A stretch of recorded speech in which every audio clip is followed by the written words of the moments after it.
After a long period of virtual masses, the Filipino faithful can finally step back into churches for the annual Simbang Gabi tradition, just like tonight. I got to discuss this with Father Matthias Nga Reh, who is the parish priest of the Santuario del Santo Cristo Parish. Father Matthias, thank you so much for having us here at the Santuario del Santo Cristo Parish. Thank you for be with us, CNN be with us this evening. It is really truly an honor and a privilege to be here at your parish. So Father, what has been the Mass experience now that the church is now at 100% capacity?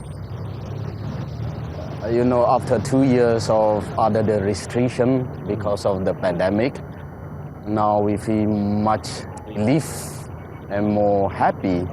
Because imagine 2 years ago during the Simbang Gabi, with under the restriction like 30%, sometimes 70%, and make us so much worry.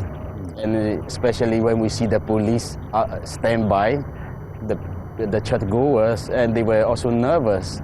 Me as a pastor, I was even more nervous. But since now with 100%, churchgoers can easily go and come with much freedom and relief, and are very happy for that. And we are indeed very glad, Father Matthias, that we are here tonight for the first Simbang Gabi. So how was this year's Misa de Gallo been different from the previous 2 years?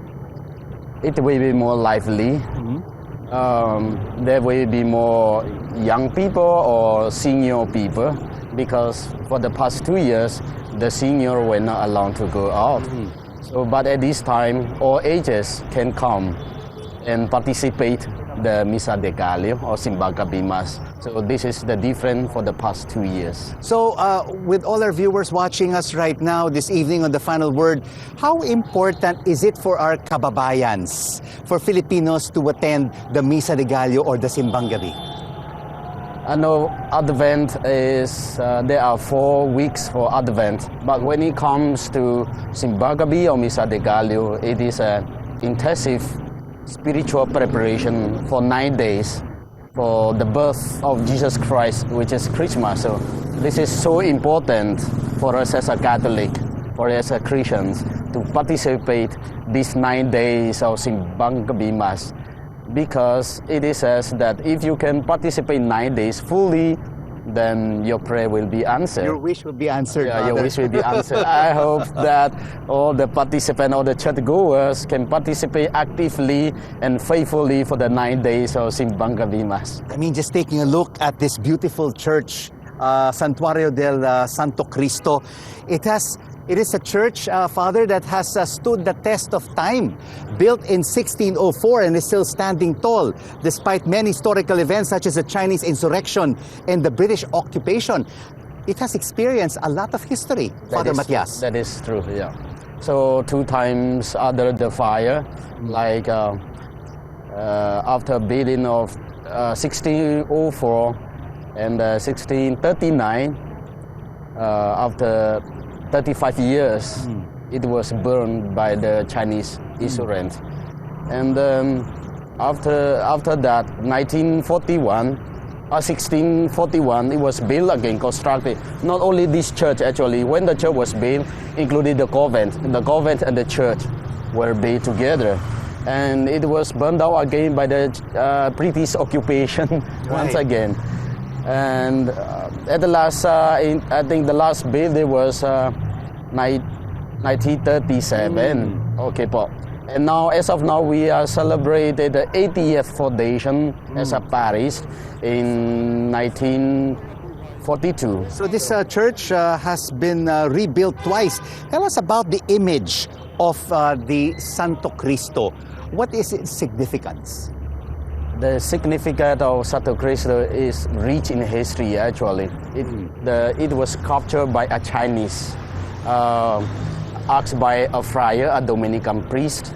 Then why the Chinese was capturing the image, the priest himself, flattering himself, thinking himself as the suffering, the passion of Christ.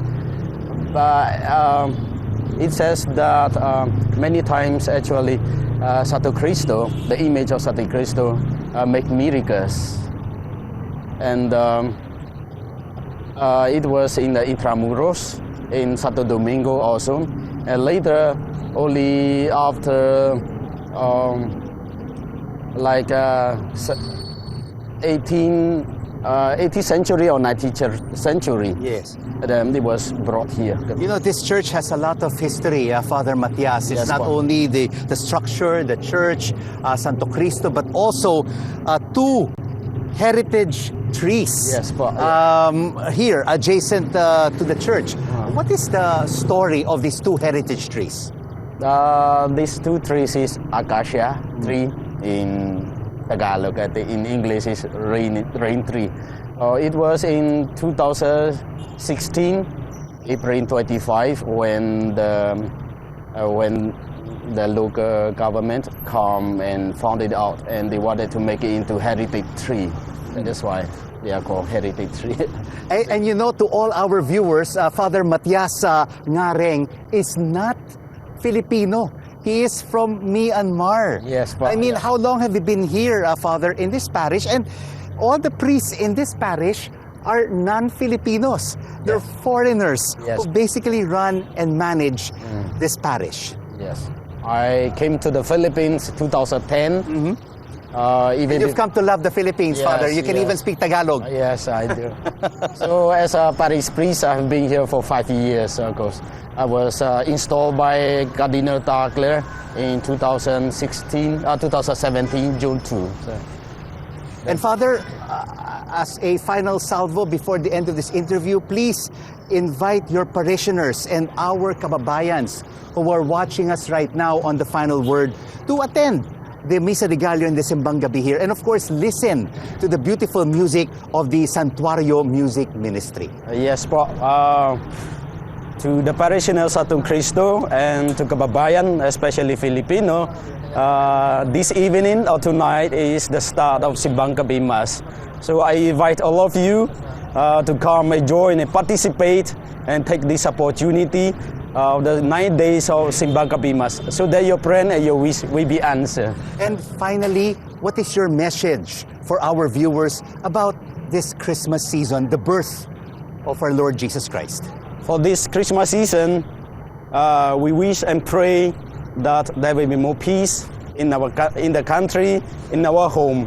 So Christ is the reason of the season. So whenever you celebrate any party, any activities, don't forget to include Jesus, because He is the reason of the season, the reason why we celebrate all the Christmas activities. Santuario del Santo Cristo Parish Priest Matthias Nga Reh, thank you so much for joining us on The Final Word. Thank you to CNN for choosing our parish as a featuring Simbang Gabi Mass. Thank you. Thank you very much, Father. Welcome. Okay.